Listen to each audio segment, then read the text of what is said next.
Hi friends, welcome to Lakshmi maths. இந்த 2026ல railway and எஸ்எஸ்சில இருந்து அடுத்தடுத்த எக்ஸாமுக்கான நோட்டிஃபிகேஷன்ஸ் வந்து ரிலீஸ் பண்ண போறாங்க. ரயில்வேல இருந்து பாத்தீங்கன்னா ஆல்ரெடி செக்ஷன் கண்ட்ரோலருக்கான நோட்டிஃபிகேஷன் ரிலீஸ் பண்ணிட்டாங்க. டெக்னீஷியன் கிரேட் 1 அண்ட் 3க்கான நோட்டிஃபிகேஷன் வந்துருச்சு.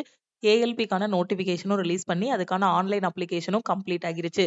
இந்த ஆகஸ்ட் கடைசியில பாத்தீங்க அப்படின்னா என்டிபிசி கிராஜுவேட் அண்டர் கிராஜுவேட்டுக்கான நோட்டிஃபிகேஷன் ரிலீஸ் பண்ண போறாங்க. அதே மாதிரி வரக்கூடிய ஆகஸ்ட் 14ஆம் தேதி ஆர்ஆர்பி ஜேஇக்கான நோட்டிஃபிகேஷன் ரயில்வேல இருந்து ரிலீஸ் பண்ண போறாங்க.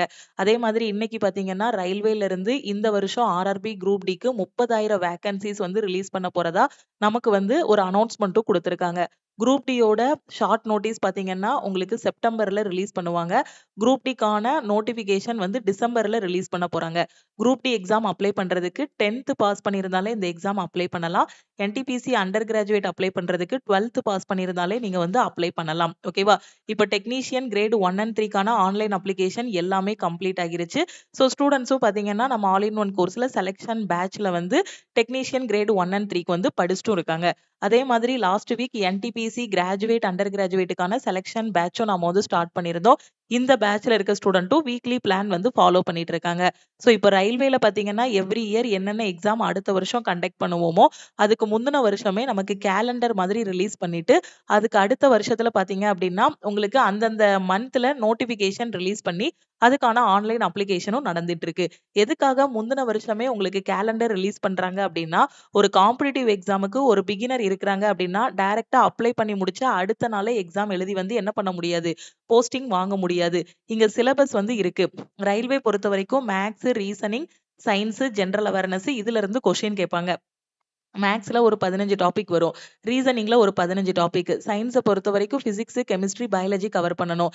ஜெனரல் அவேர்னஸ் பொறுத்த வரைக்கும் கரண்ட் அஃபேர் படிக்கணும். ஹிஸ்டரி, பாலிட்டி, ஜியோகிராஃபி எல்லாமே படிக்கணும். இது எல்லாமே படிச்சது போக பாத்தீங்கன்னா ப்ரீவியஸ் இயர் கொஸ்டின் வந்து பிராக்டிஸ் பண்ணணும். அதுக்கப்புறம் டெஸ்ட் எடுத்து அந்த டெஸ்ட்டை வந்து அனலைஸ் பண்ணணும். இந்த ப்ராசஸ் எல்லாமே கரெக்டா பண்ணா மட்டும்தான் நம்மளால எக்ஸாம் வந்து ஃபர்ஸ்ட் அட்டெம்ப்ட்ல கிளியர் பண்ண முடியும். ஓகே, அதுக்காக தான் பாத்தீங்கன்னா ஒவ்வொரு வருஷமுமே ரயில்வேல இருந்து முந்தின வருஷமே கேலண்டர் வந்து ரிலீஸ் பண்ணி அதுக்கு அடுத்த வருஷத்துல நோட்டிபிகேஷன் ரிலீஸ் பண்ணி அதுக்கான ப்ராசஸ் எல்லாமே பண்ணிட்டு இருக்காங்க.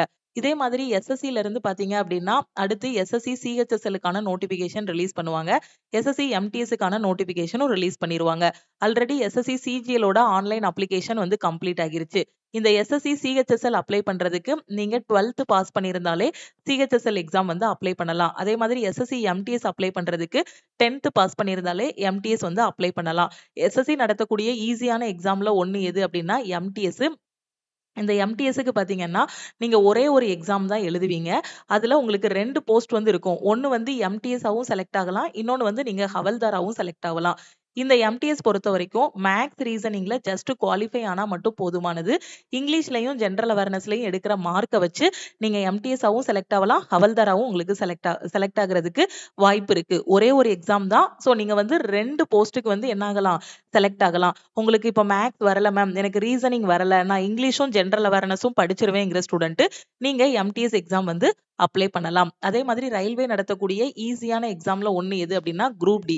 ஏன்னா 10ஆம் கிளாஸ் குவாலிஃபிகேஷன் வச்சுதான் இந்த எக்ஸாம் வந்து நடத்துறாங்க. இதுல கொஸ்டின்ஸ் வந்து இப்ப எஸ்எஸ்சி சிஜிஎல், ஏஎல்பி இதெல்லாம் கம்பேர் பண்ணும்போது ஈஸியான கொஸ்டின்ஸ் தான் கேட்பாங்க. சிங்கிள் எக்ஸாம் தான். ஒரே ஒரு சிபிடி மட்டும் தான் இருக்கும். அதை பாஸ் பண்ணிட்டோம்னா அதுக்கப்புறம் பிஇடி இருக்கும். அதுல குவாலிஃபை ஆகிட்டோம் அப்படின்னா அப்புறமா டிவி அண்ட் மெடிக்கல் வந்து இருக்கும். ஓகே, சோ இது எல்லாமே அப்கமிங்ல ரயில்வே அண்ட் எஸ்எஸ்சில இருந்து வரக்கூடிய நோட்டிபிகேஷன். இப்போ ஒரு பிகினரா இருக்கேன் மேம், நான் ரயில்வே எக்ஸாம் ஃபர்ஸ்ட் அட்டெம்ப்ட்ல கிளியர் பண்ணணும், எஸ்எஸ்சி எக்ஸாம் ஃபர்ஸ்ட் அட்டெம்ப்ட்ல கிளியர் பண்ணணும், நான் எப்ப இருந்து படிக்க ஆரம்பிக்கணும் அப்படின்னு கேட்டீங்கன்னா சோ இப்போ இருந்து இன்னைக்கு டேட்ல இருந்தே நீங்க வந்து படிக்க ஆரம்பிக்கணும். நான் திருப்பியும் சொல்லிட்டேன், நோட்டிபிகேஷன் வந்த பிறகு உட்கார்ந்து படிக்கிறது, எக்ஸாம் டேட் அனௌன்ஸ் பண்ணதுக்கு அப்புறம் உட்கார்ந்து படிக்கிறது, இந்த மாதிரி படிக்கும்போது நமக்கு ஒரு ஸ்ட்ரெஸ் ஆகும். ஓகேவா? எந்த சிலபஸை முடிக்கணும், இதை படிக்கவா அதை படிக்கவாங்கிற மாதிரி ஒரு கன்ஃபியூஸ் ஆகும். அதனால இப்பவே நீங்க படிக்க ஆரம்பிச்சிட்டீங்க அப்படின்னா 3 ஸ்டெப் தான். ஃபர்ஸ்ட் ஸ்டெப் என்ன அப்படின்னா சிலபஸ். 2வது ஸ்டெப் என்ன அப்படின்னு பாத்தீங்கன்னா ப்ரீவியஸ் இயர் கொஸ்டின் பிராக்டிஸ் பண்ணணும். 3வது ஸ்டெப் என்ன அப்படின்னு பாத்தீங்கன்னா டெஸ்ட் எடுத்து அந்த டெஸ்ட் அனலைஸ் பண்ணணும். இந்த 3 ஸ்டெப்பையும் ப்ராப்பரா பண்றதுக்கு எவ்வளவு நாள் ஆகும் அப்படின்னு பாத்தீங்கன்னா ஒரு 0 லெவல்ல ஒரு பிகினர் லெவல்ல இருக்கிற ஒரு ஸ்டூடெண்ட்டுக்கு வந்து கரெக்டா மினிமம் 4 மாசம் மேக்சிமம் 6 மாசம் வந்து டைம் எடுக்கும். நம்ம படிக்கக்கூடிய அந்த கெப்பாசிட்டி நமக்கு கிடைக்கக்கூடிய டைமை பொறுத்து. ஓகேவா? அப்போ காம்படிட்டிவ் எக்ஸாம் படிக்கணும் அப்படின்னா இங்க ரொம்ப டேலண்டடா இருக்கணுமா அப்படின்னு கேட்டீங்கன்னா ரொம்ப டேலண்டடா இருக்க வேண்டிய அவசியம் இல்ல. ஹார்ட் ஒர்க் போடணும் நீங்க. ஓகேவா? ஹார்ட் ஒர்க் போடணும். அந்த ஹார்ட் ஒர்க்க கன்சிஸ்டன்சியோட கரெக்ட்டா போட்டுக்கிட்டே இருக்கணும். அப்படி போட்டுட்டே இருக்கும்போது, ஒவ்வொரு இடத்துலயும் என்னென்ன மிஸ்டேக்ஸ்லாம் பண்றோமோ, அந்த மிஸ்டேக்ஸ் எல்லாத்தையும் கரெக்ட் பண்ணிக்கிட்டே வரணும். ஏன்னா, நம்ம படிச்சுட்டே இருப்போம். ஒரு நாள் நம்ம மார்க் டெஸ்ட் எடுக்கும்போது, நம்ம மார்க் வந்து கம்மியாகும். அப்படி கம்மியாகும்போது, அந்த இடத்துல என்ன தப்பு பண்ணியிருக்கோம்? எந்த டாபிக்க ஒழுங்கா படிக்கல? எந்த இத ரிவிஷன் பண்ணணுங்கிறத பார்த்துட்டு, அந்த மிஸ்டேக்ஸ் எல்லாமே கரெக்ட் பண்ணிட்டு, அடுத்தடுத்து டெஸ்ட் எடுக்க எடுக்க நம்மளோட ஸ்கோர் வந்து இம்ப்ரூவ் ஆகும். ஓகேவா? இப்ப எஸ்எஸ்சியோட எம்டிஎஸ் தமிழ்ல நீங்க எக்ஸாம் எழுதலாம். அதே மாதிரி ரயில்வே எக்ஸாம் எல்லாமே பார்த்தீங்க அப்படின்னா, நீங்க தமிழ்ல ரயில்வே எக்ஸாம் வந்து எழுதலாம். ஓகேவா? ஸோ அப்ப தமிழ்லயும் எக்ஸாம் எழுதலாம். இதுதான் சிலபஸ்ன்னும் தெரிஞ்சிருச்சு. மேத்ஸ், ரீசனிங், சயன்ஸ், ஜெனரல் அவேர்னஸ்ல இருந்து தான் கொஸ்டின் கேட்க போறாங்க. அப்ப இந்த ப்ரீவியஸ் இயர் கொஸ்டின் பிராக்டிஸ் பண்றதுக்கும் பார்த்தீங்கன்னா, ஒவ்வொரு வருஷமும் ரயில்வேல என்னென்ன எக்ஸாம், எத்தன ஷிஃப்ட் கண்டக்ட் பண்றாங்களோ, அந்த ஷிஃப்ட் கொஸ்டின்ஸ் எல்லாத்தையுமே ஆன்சர் கீயா ரிலீஸ் பண்றாங்க.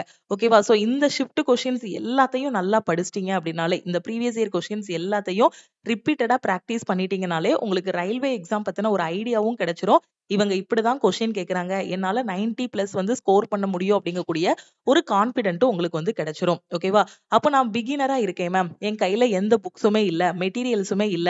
நான் இப்ப இருந்து ரயில்வே படிக்க ஆரம்பிக்க போறேன். எஸ்எஸ்சி படிக்க ஆரம்பிக்க போறேன். இந்த எக்ஸாம நான் ஃபர்ஸ்ட் அட்டெம்ப்ட்ல கிளியர் பண்ணணுங்கிற ஸ்டூடெண்ட் நம்ம லக்ஷ்மி மேக்ஸ் ஆப்ல ஆல் இன் ஒன் கோர்ஸ் வந்து குடுத்துருக்கோம். இந்த கோர்ஸ்ல ஜாயின் பண்ணிட்டு உங்களோட பிரிப்பரேஷன ஸ்டார்ட் பண்ணுங்க. ஓகேவா? இதுல உங்களுக்கு தமிழ் அண்ட் இங்கிலீஷ்ல கிளாஸஸ் வந்து ப்ரொவைட் பண்ணிருவோம். ஓகேவா? அதே மாதிரி வாரம் என்ன படிக்கணுமோ அத நீட்டா கையில எடுத்து குடுத்துருவோம். சாட்டர்டே உங்களுக்கு டெஸ்ட் இருக்கும். கரெக்ட்டா நம்ம வீக்லி பிளான ஃபாலோ பண்ணிட்டு வந்தீங்கனாலே, ஒரு 4 மாசத்துல சிலபஸ் வந்து கம்ப்ளீட் பண்ணிரலாம். அதுக்கப்புறமா உட்கார்ந்து நீங்களாவே டெஸ்ட் எடுக்க ஆரம்பிச்சிரலாம். அதுக்கும் உங்களுக்கு டெஸ்ட்டும் வந்து ப்ரொவைட் பண்ணிருவோம். ஓகே.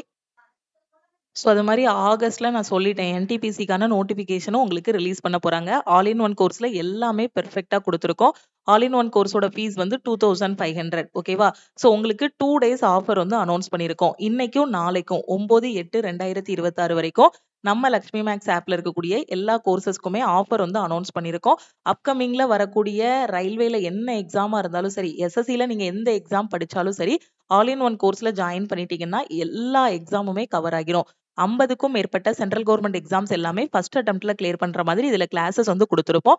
இதோட ஃபீஸ் வந்து 2500 லைஃப் டைம் வேலிடிட்டி. ஓகேவா? ஆனா இன்னைக்கு ஜாயின் பண்ற ஸ்டூடண்ட் 1999 நீங்க பே பண்ணிட்டாலே லைஃப் டைம் வேலிடிட்டில ஜாயின் பண்ணிக்கலாம்.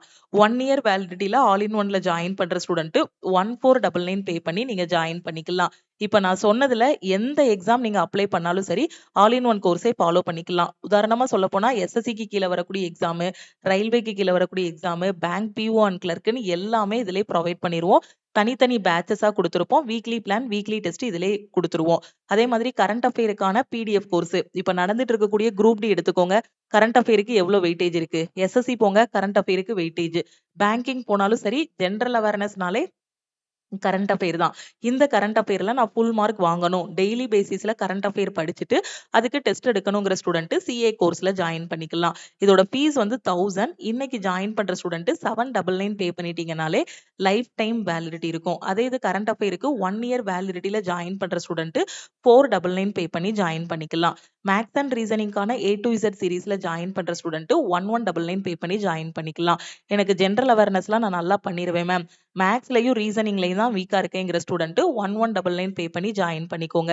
இங்கிலீஷ்க்கான ஏ டு இசட் சீரிஸ். இப்ப எம்டிஎஸ்க்குலாம் பாத்தீங்கன்னா இங்கிலீஷ் தான் முக்கியமான சப்ஜெக்ட். எஸ்எஸ்சி படிக்கிறேன், பேங்கிங் படிக்கிறேன், இங்கிலீஷ்ல வீக்கா இருக்கேங்கிற ஸ்டூடண்ட் இங்கிலீஷ்க்கான ஏ டு இசட் சீரிஸ்ல ஜாயின் பண்ணிக்கோங்க. இதோட ஃபீஸ் வந்து 1000. ஆனா இன்னைக்கு ஜாயின் பண்ற ஸ்டூடண்ட் 599 பே பண்ணி ஜாயின் பண்ணிக்கலாம்.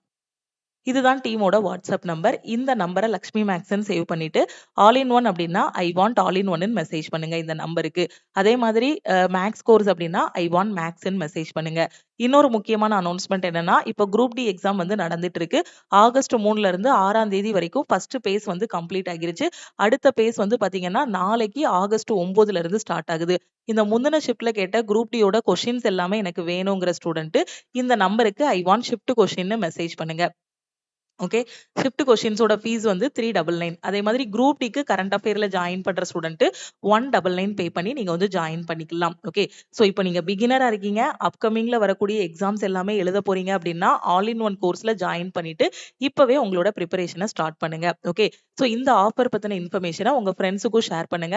உங்க ஃப்ரெண்ட்ஸும் ரயில்வே எஸ்எஸ்சி படிச்சிட்டு இருக்காங்க, எங்க இருந்து படிக்கணும் எப்படி படிக்கணும்னு தெரியாம இருக்காங்க அப்படின்னா நம்ம லக்ஷ்மி மேக்ஸ் ஆப்ல இருக்கக்கூடிய இந்த கிளாஸஸ் பத்தின இன்ஃபர்மேஷனை அவங்களுக்கும் ஷேர் பண்ணுங்க. ஓகே. திருப்பியும் அடுத்த கிளாஸ்ல நாம வந்து மீட் பண்ணலாம். தேங்க்யூ.